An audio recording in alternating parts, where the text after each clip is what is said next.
Hello ভিয়াস, আসসালামু আলাইকুম। আমি সেরিনা, সেরিনাস কিচেনে আপনাদের স্বাগত।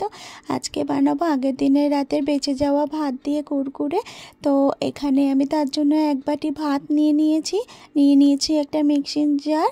তো তার মধ্যে আমি ভাতগুলোকে দিয়ে দিলাম, দিয়ে এর মধ্যে সামান্য একটু জল দিয়ে দিলাম। জলটা এই কারণে দেওয়া হলো যাতে ভাতটা ভালোভাবে পেস্ট হয়। আর দিয়ে দিলাম স্বাদ মতো নুন। আমি এখন এটা পেস্ট করে নিয়েছি, নিয়ে একটা মিক্সিং বোলের মধ্যে নিয়ে নিলাম।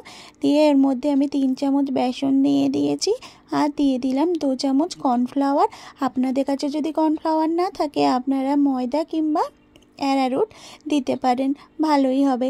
তো এখানে আমি তারপরে দিয়ে দিয়েছি একটা ম্যাগি মশলার প্যাকেট। এটা 5 টাকা দামের একটা ম্যাগি মশলার প্যাকেট আমি দিয়ে দিলাম।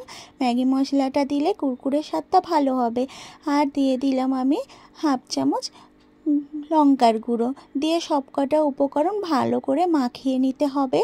আর দেখুন ডোটা ঠিক এরকম রাখতে হবে। এখানে আমি একটা প্যাকেট নিয়েছি। প্যাকেটটা একটু মোটা নিতে হবে, যে কোনো প্যাকেট আপনারা নিতে পারেন, কিন্তু প্যাকেটটা যেন একটু মোটা হয়।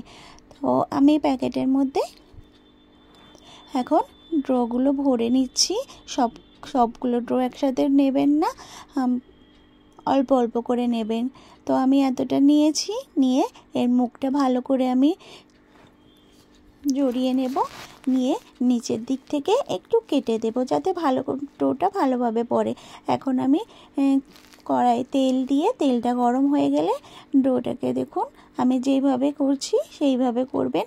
এক হাত দিয়ে চাপবেন, আর এক হাতে হয় ছুরি, কাঁচি কিংবা আঙুলের সাহায্যেও আপনারা এটা কেটে কেটে দিতে পারেন। আমি কাঁচি দিয়ে কাটছি এখানে। এরকমভাবে কেটে না দিলে আপনারা এটা চেপে চেপে দিলে পুরোটা অনেক বড় বড় বেরিয়ে যেতে পারে। তো এরকম কেটে দিলে ছোট ছোট হয়ে পড়বে। তো এরকমভাবে আমি সবকটা ভেজে নেব।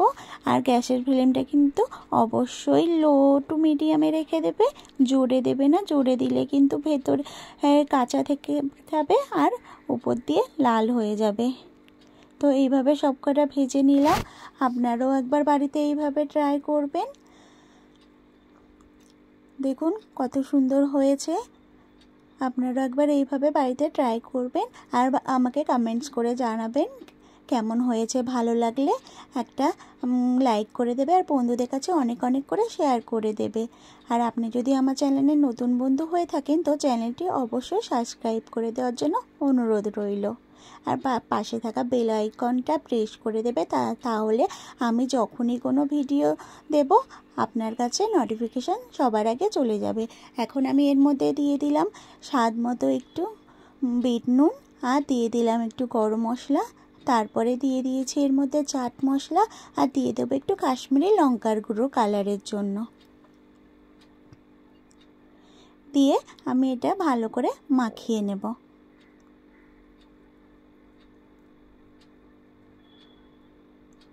আপনারাও এরকম বাড়িতে বাচ্চাদের জন্য বানিয়ে দেবেন, বাচ্চারা অনেক মজা করে খাবে। বাইরে থেকে কেন কিনে দেবেন, তার থেকে ঘরে বানিয়ে দিলে ভালোই হবে। তো সবাই ভালো থাকবেন, সুস্থ থাকবেন। ফিরে আসছি আবার একটা অন্য রেসিপি।